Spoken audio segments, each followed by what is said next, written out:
Now, for outstanding coverage and reportage of the 2015 general elections, the Edo State House of Assembly has passed a vote of confidence on Channels Television.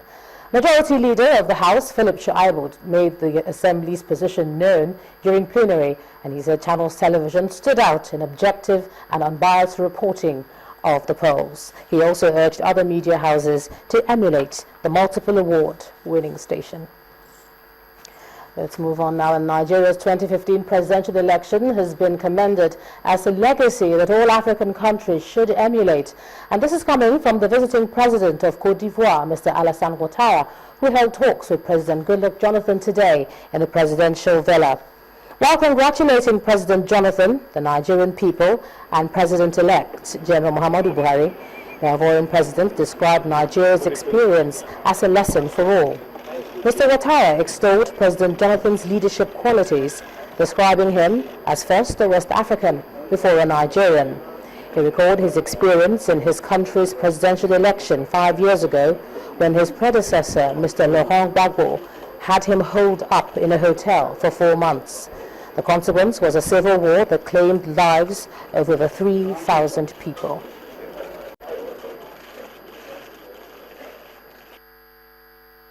What happened in Nigeria is a lesson to all of us. Please accept my admiration. I think avoiding violence, avoiding civil war, when we have elections in Africa, should be our utmost objective.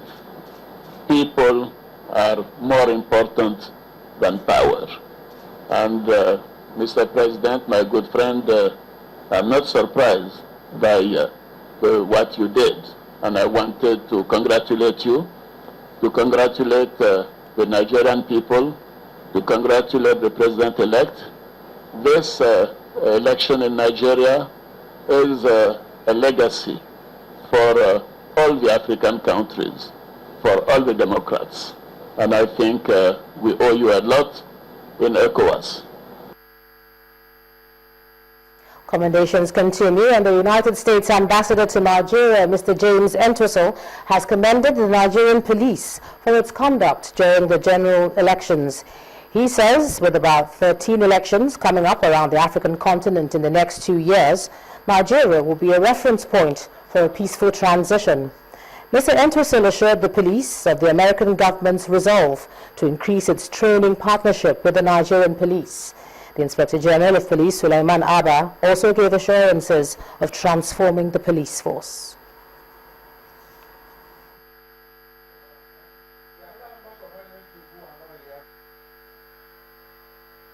You took the number of members of the police force and you took the number of other units around the country and divided one into the other. It was clear that the police force was going to be stretched very, very thin. And that therefore the solution would be coordination and collaboration with other security agencies and so on to make sure that the job got done. And to my mind, by and large, the job got done very well across the country. So as the representative of the United States of America, a huge bilateral friend and partner of this country, I just wanted to come over and say thank you.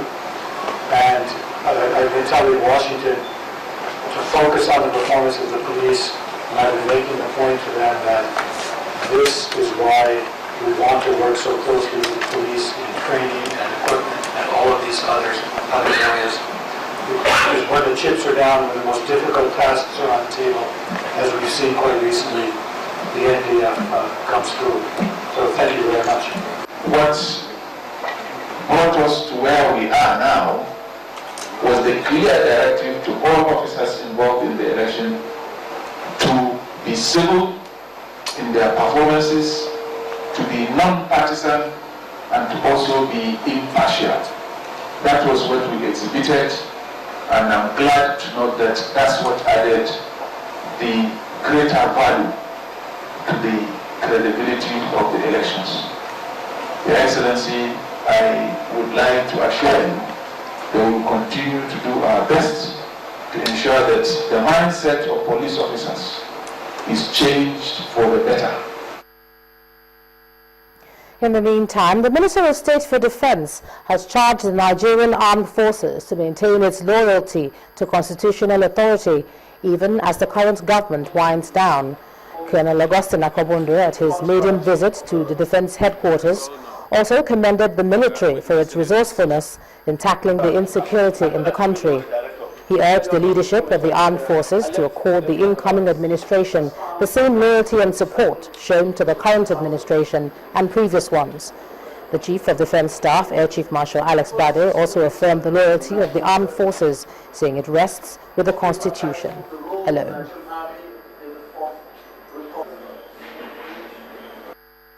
I urge you to be absolutely, completely loyal, as all of us collectively, in whatever capacity we find ourselves, join hands to build a nation of our dream. Well, government is a continuum. We're in the process of crafting the handover notes. Whatever your challenges are, whatever that we'll see as the noble objectives that you have brought to bear will be reflected in our handover notes. We are not loyal to individuals. We are loyal to the Constitution of the Federal Republic of Nigeria.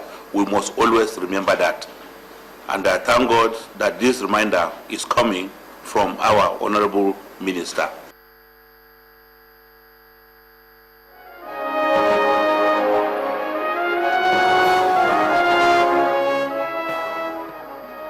Despite increased military operations in the Chibok area of Borno State in the last 12 months, the community still remains in fear. Relatives of the 219 missing Chibok schoolgirls who fled to the nation's capital say families still sleep in the bushes at night for fear of attacks by insurgents. Our correspondent Gloria Umezuke, who visited the new residents in Kuje, now reports. Chibok, a now popular village in Borno State, used to be like any other across the country until the persistent insurgent attacks leading up to the abduction of over 276 schoolgirls. Since then, life has never been the same for the residents. Following the mass abduction of over 200 Chibok schoolgirls in April 2014, some of the parents of those girls have been on the run, while others like these ones, about 45 families and so many children right here, have found themselves in a more secure location here in Abuja. Now, contrary to reports that some of the families just might be heading back to Chibok, really, that is certainly not going to happen for now, given the different stories they have been recounting. So tell me, what is really happening at the moment?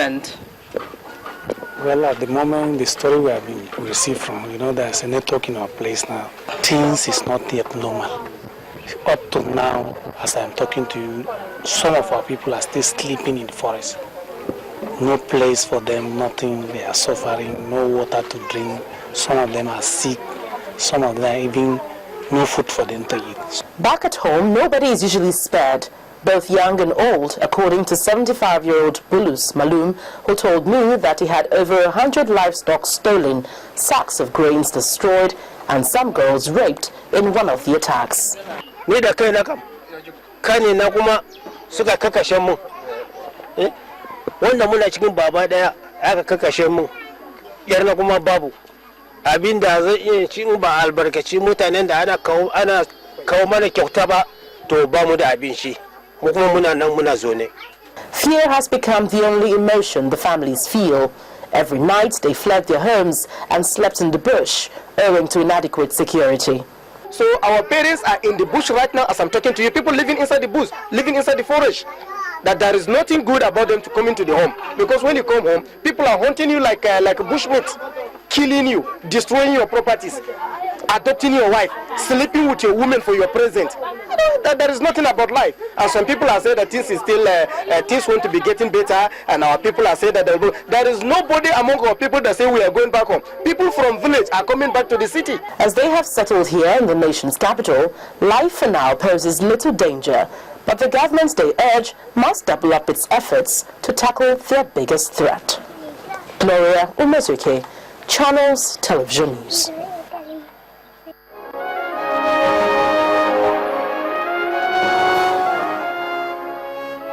On the news at 10 returns, South African High Commissioner to Nigeria, Ambassador Louis Mnguni, will be joining us in our Abuja studios on the xenophobic attacks in that country. To join us again.